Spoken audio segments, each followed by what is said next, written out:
Alright, ladies and gentlemen, welcome back. This is Luke from Guild Umbra. In our previous video, we did a very poor job explaining some of the max threat build that I had going on and the abilities. Hopefully we'll do a little better this time around. In this build, this is going to be my second build. It's going to be more centered around mitigation and kind of a shield building build. So anyway, before we go there, let's look at, again, the innates for the engineer tanking. The first one is Mode Provoke. It gives a passive increase to our resistances by 5%. It increases our max health and our threat generation by 200%. When we activate it, our resources volatility. So it gives volatility 10 volatility per second for 10 seconds. That's the duration. As well as decreasing the damage we take by 55%. And again, this is a 10-second active, and it's about a 2.5 minute cooldown. So anyway, enough about that. Let's dive right into the abilities. Bruiserbot. This is the first bot you get at the game, and it takes a lot of flack, I'll be honest, because there was a ton of bugs, like he would randomly pull extra mobs, or just do really stupid stuff. So my suggestion for you engineers out there, before I describe the ability, is to not use this on a pull, because he might randomly pull another mob. So and you have trouble controlling your bot a lot. But anyway, what it is it creates a bruiser bot that deals physical damage twice to 5 foes. While active, you gain access to Blitz. Blitz is the bruiser bot launches to a target area, deals physical damage, interrupting and taunting up to 5 foes for 8 seconds. And a little side note that I didn't mention in my last video is that you can only have 2 bots up at one time. So anyway, pretty good ability. It allows us to, get that taunt off, and maybe I'm taking a lot of burst damage and I want to taunt off. My bot can take the damage and my healer can heal me to get me back up to par, and then I'll take it back from my bot. So anyway, that's the ability in a nutshell. Next ability is Hyperwave. Again, is our taunt.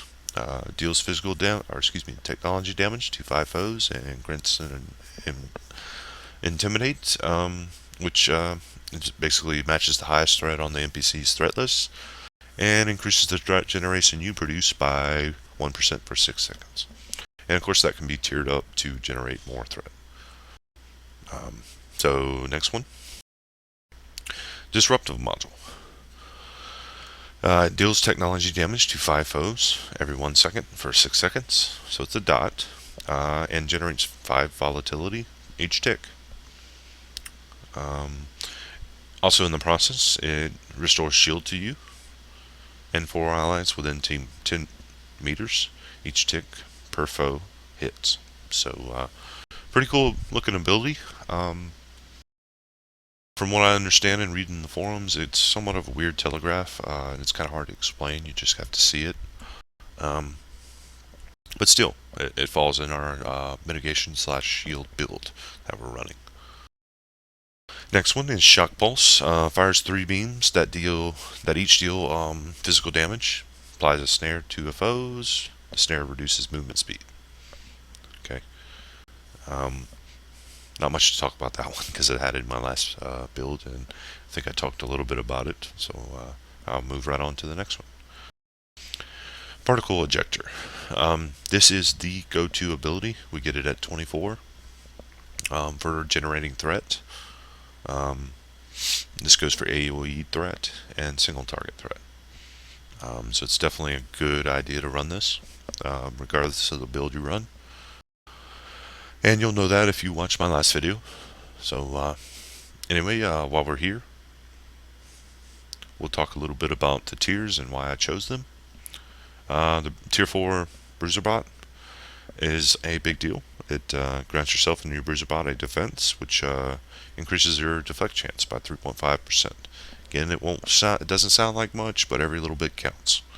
And again, I'll reiterate that in the current state of the game, tanks are dealing with a lot of burst damage coming at them.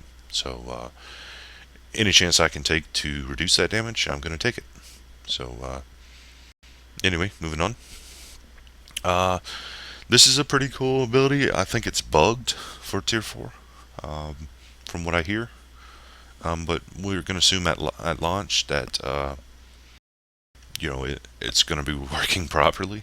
So the Tier 4 is increases your shield mitigation by 25% for 6 seconds.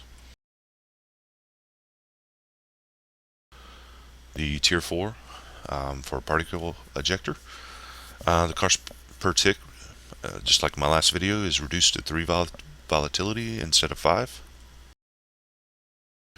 So, pretty cool.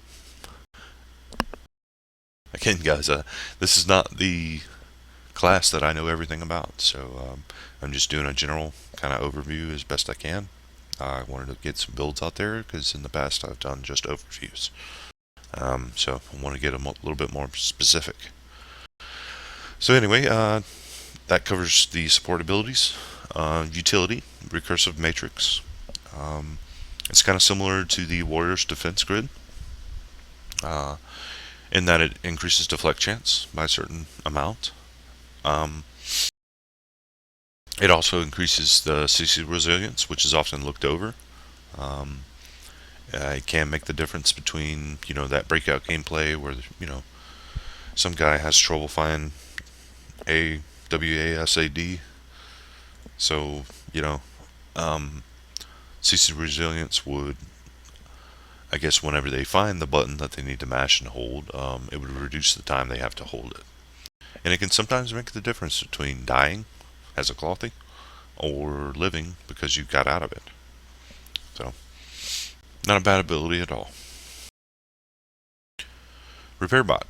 Now we talked briefly about it, but what is it? It's another one of those bot guys that you pop out as the engineer. Creates a repair bot that deals physical damage to one foe and restores shield to you every 3 seconds. While active, you gain access to shield boost.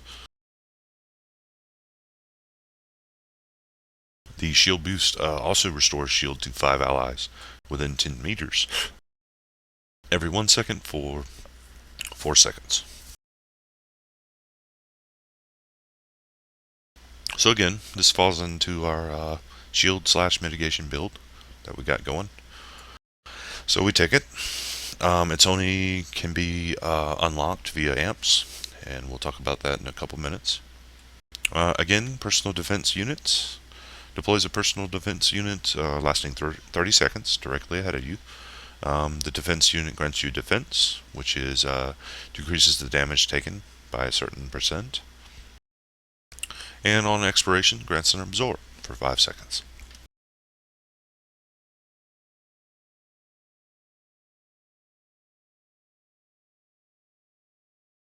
So you can see again that was another one of those abilities that we take to increase our mitigation. So anyway, the tier that we took here, the Tier 4 shield bot, or repair bot, I call it shield bot, repair bot, grants yourself and your repair bot increased shield mitigation for 15%, by 15%. So, it increases the amount of mitigation you get from your shields from 25 to additive 15%. So pretty nice to have that much mitigation. Whenever you have shield mitigation, it takes more away from your shield than it does your health. For example, you have a boss that hits you for, let's say, 1,000.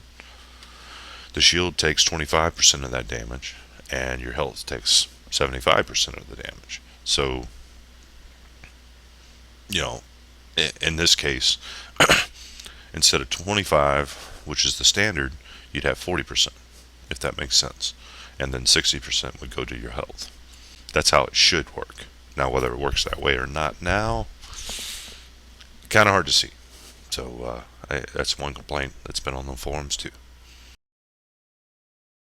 So anyway, that covers the abilities. Let's dive right into the amps. They're slightly different this time around. Again, we took support power 1, 2, and 3 to increase our support power by 7.5% of our current maximum. Again, we took deflect critical hit chance. This time we filled it out. Instead of having 1 point, we filled it out so that we would have 6% deflect critical hit chance. Deflect we took, so that's the same as the last build.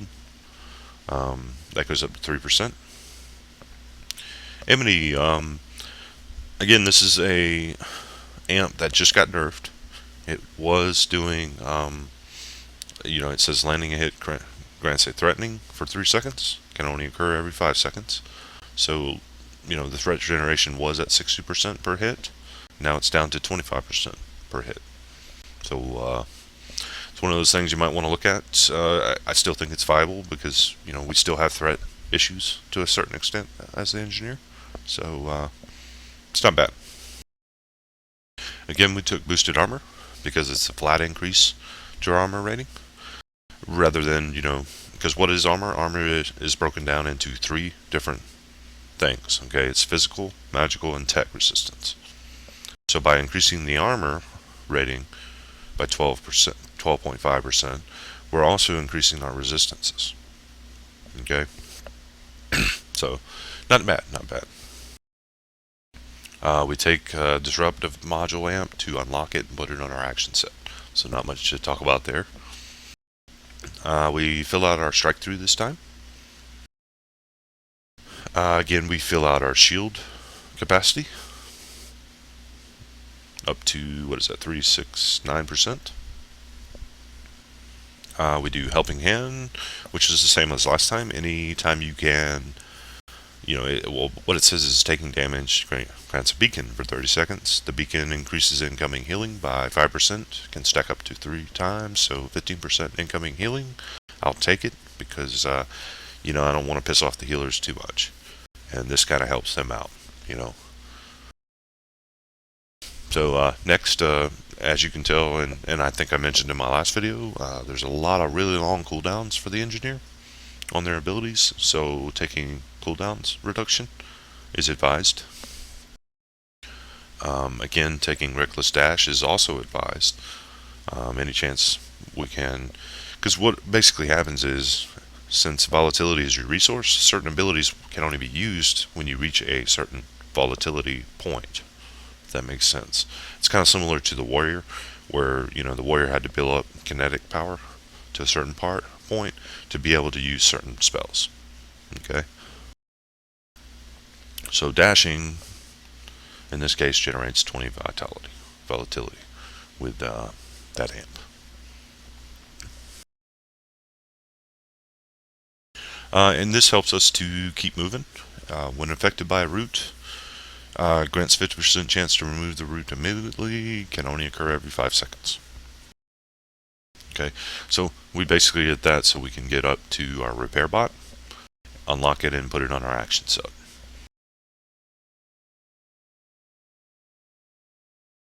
The last point of dash region was basically a filler point to get us up to 45. Oh wow, I just realized I didn't explain the amps. Sorry guys. The amps are basically similar to talent trees and other MMOs. And in this game, in WildStar, you get from level 6 to level 50, 1 amp per level, for a total of 45 amp points. Now using WS Space like we've been using, it shows us as having up to 55 amps points. Well, these remaining 10 amp points can't be achieved by the player until you get enough Elder Gems. Elder Gems are gotten through daily questing at endgame and through filling up your experience bar at endgame too. You don't just stop receiving experience at level 50. You continue to receive experience, but as you fill out your bar, instead of going to like level 51 or whatever, because it's not possible, you receive an Elder Gem. So just some FYI. Some more FYI is that each one of these trees so to speak, have tiers. You have tier 1, tier 2, and tier 3 for each one of the trees. Each of the main trees, assault, support, and utility, at the tier 3 receive the option to unlock an ability and put on your action bar. The thing about these trees too is that you have to spend points in tier 1, a certain set amount, to get to tier 2. To get to tier 3, you have to spend enough points in tier 1 and tier 2 to unlock tier 3. So that's kind of how the amp system works. Anyway, I think that pretty much covers my shield mitigation build that I had going. Again, a lot of this information I can't take credit for. One, because I didn't honestly play the engineer much at all, for that matter. And two, because a lot of the information comes from forums and doing some research on forums and streamers and stuff. And also you got to keep in mind too that we just had a huge patch note drop for WotStar players. So a lot of this might not be as viable as it used to be. In fact, I almost am, I'd say about 50-50% sure that this build won't be, one of these builds won't be ran at all. You'll have to wait and change some things around and do some more research. But anyway, I just wanted to throw something out there. I make these videos for my guildies, Guild Umbra. Big shout out to those guys. I love each and every one of them, and I'm having a blast playing with them. So, if you're looking for a guild that's pretty cool and doesn't put up with bullshit, but wants to have fun and wants to achieve things as a group, as a community, check them out. I'd also say that coming up soon, right around 10 more days, we're about 10 days off. WotStar will have early access available, so if you haven't pre-ordered, you might want to do so if you want to get into that. I think that's about it. And I will, I guess, talk a little bit about the engineer tank in the current state as it compares to other tanks. Of course, I stated before that it's ranged. But as far as the in-game goes, it seemed to be that Stalkers were the better tanks, followed closely by Engineer, and then Warrior falling way, way, way off. Warrior needs a lot of work. It really does. It's optional to run them as an off tank in raids, I think. But as far as the Engineer's concerned, I think they're in a good place. Obviously, they have bugs like just like other classes. With the abilities and the tiers, have a lot of bugs. But hopefully Carbine will work that out, get those things straightened out, so we can get a better idea of where they stand when it comes to raid comps. But anyway, that basically covers everything I was thinking of. I can't think of anything else at this moment. Want to thank you guys for watching my videos and tuning in. If you like what you saw, hit that like button and leave me some feedback. I'd like to hear back from you guys, and I do read the comments and the feedback that I receive, provided it's constructive and not being an idiot. I'll read it. But if you also want to keep up to date with new videos that I come out with, follow me on Twitch. My username is BigDogLB. Again, this is Luke from Guild Umbra, signing off. You guys have a good night. We'll see you next time. Maybe dive into some DPS engineer builds soon. So, anyway, take care, guys.